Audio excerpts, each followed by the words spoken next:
Let's see, I will limit my speech to 45 minutes, is that all right? That'll be a first. No, in 3 minutes or less, quickly, just a quick summary of what this whole property is about. In 1939, the school board bought 25 acres from the Kernahan family. They were a wealthy family that had 2 plantations down at the bend of the river. A direct descendant of that family is Dr. Heaton, who's a cardiologist in town. Many of you know him, I'm sure. But the Kernahans sold the City Board of Education 25 acres, and that's how much is enclosed with the stadium and the school and the rest of it. And what a lot of people don't know is that the school board hired one of the most auspicious firms in America. In fact, the leading landscape architectural firm, the the Olmsted Company. Okay, that was the company that started in 1858, the first landscape architectural company in America that designed Central Park in New York, that designed many of our national parks, Yellowstone and so on. They hired that firm to lay out this 25 acres. So 2 years later, they built the stadium, 1941. Football has to come ahead of education. No, I'm kidding. No, they built the stadium in 1941, 2 years after they bought the property. 10 years later, in 1951, they built the Coffee High School that we all know and love. The architecture of that building was not just some random thing. It actually was a specific architectural design called International Moderne, which was popular around the world actually from the early 30s until about 1960. Of course, by then, Frederick Law Olmsted, I remembered his whole name that time, Frederick Law Olmsted, of course, had long since died, but his company was still in existence. If you were here when Tom Brawley was principal, you may remember that he would not allow any kind of structure to be built on this lawn. Never told us why, but I learned later that it was because it was actually designed to part of the original design. Well, of course, now there's a gymnasium on the property, but he never allowed anything, but it was not just being arbitrary. It was actually part of the Olmsted design. So our Coffee High School, of course, was merged in 2004 with Bradshaw to become Florence High School. Our wonderful building was torn down in 2016 to make room for this building. At least if they were going to replace it, they did replace it with a magnificent structure. That is the best example of Greek Revival architecture in the Shoals area. And I have counted the columns outside on the front and the back. There are 66 columns, please. So it is definitely a Greek Revival structure. And there are more columns on the inside. I don't know if you've been in the building or not. Great big foyer, and there's some columns in there as well. Okay, that was 3 minutes is up. We are so glad you're here. And I know that this is an exciting day for all of us to finally have this property marked. And it's through the help of all of you with the good leadership of Glenda Clemens. So let's give a hand to her too, okay? And thank you for coming. It's a great day for all of us. I do have to tell you, Buddy said he doesn't want to say anything, but Buddy Moore is here, and he is one of our principals that's actually listed. And so, I could tell you, Buddy could probably go around and tell you everybody that's here and a story about you. It's amazing. I hope not. It took me longer to get out of Coffee High School than it did y'all. 21 years. And in football, they call it redshirting you. So I guess that's what I did. But I'm kind of an unusual individual because everybody in here knew that Sheffield and Dessler were our biggest opponents.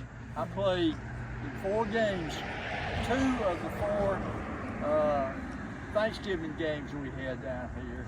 And when I got the call to come to Coffee as the football coach, I couldn't turn it down. So it was kind of the epitome of where I wanted to be. But I grew up in Sheffield, so I was a Sheffield Bulldog. Then I coached at Destler, and I was a Destler Tiger. And then I coached at Coffee, and I was the Coffee Yellow Jacket. So I can pull or for, be against anybody I want. Thanks, Greg. Buddy, Appreciate thank you it. so much. I promise you, he's amazing. He could tell us all day long. I just want to hear it all, his stories, and he Well, remembers some of them them. wouldn't want to hear them. But I do. I'm going to pass these around because if you'll just kind of start that. I have a few copies you may have to share because I want us to sing the alma mater before we leave. So let's go ahead and have the unveiling.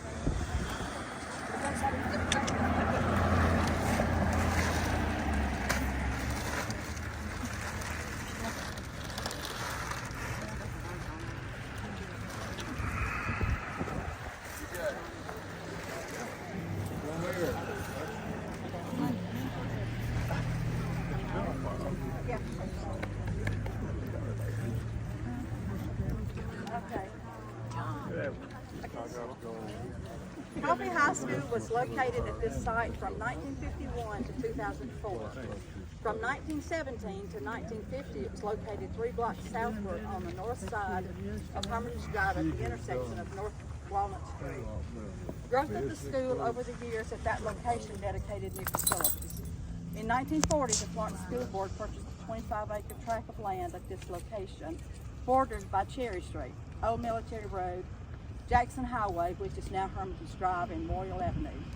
The Olmsted Brothers, the premier landscape design firm in America at that time, was commissioned to create an overall design for the property, including a football stadium. The stadium opened for play in 1941, 10 years ahead of the relocation of the school. It was named Brawley Stadium and later Brawley Municipal Stadium in honor of longtime coach and principal Tom Brawley Jr. Coffee High School welcomed its first group of students, grade 9 through 12, in the fall of 1951. The new facilities in the international style consisted of a complex of 3 separate buildings, an academic building with 28 classrooms, a library and cafeteria, an auditorium noted for its near-perfect acoustics with the band room, and a gymnasium building with additional classrooms. Later, more classrooms, a choral room, and a large gymnasium was added. So we have more on the back. Yeah.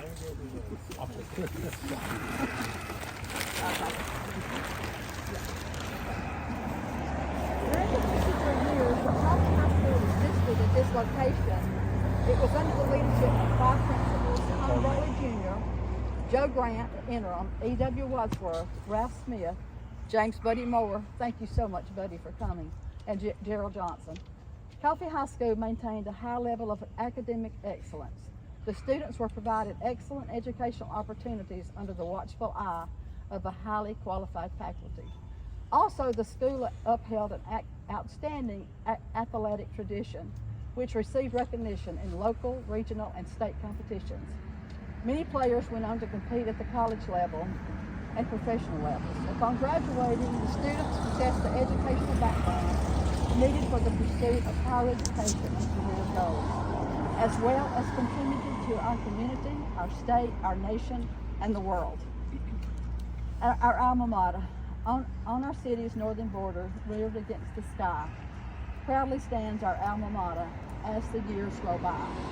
Round our hearts our alma mater as we sing this song. Forward ever be our watchword, conquer and prevail. Hail to thee, our alma mater, Coffee High, all hail. Can we sing that? Let's do it. Can we do it? Okay. All right.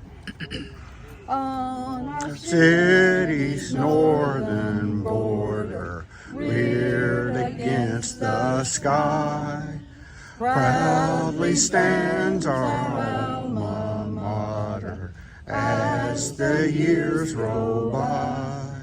cherished by her sons and daughters, sweet the memories throng.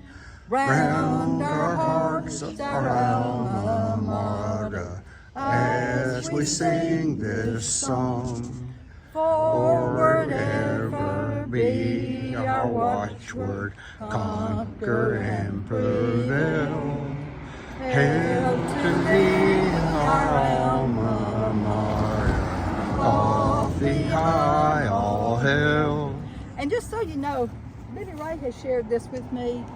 Every day at 4:30 at UNA, they have these same lyrics.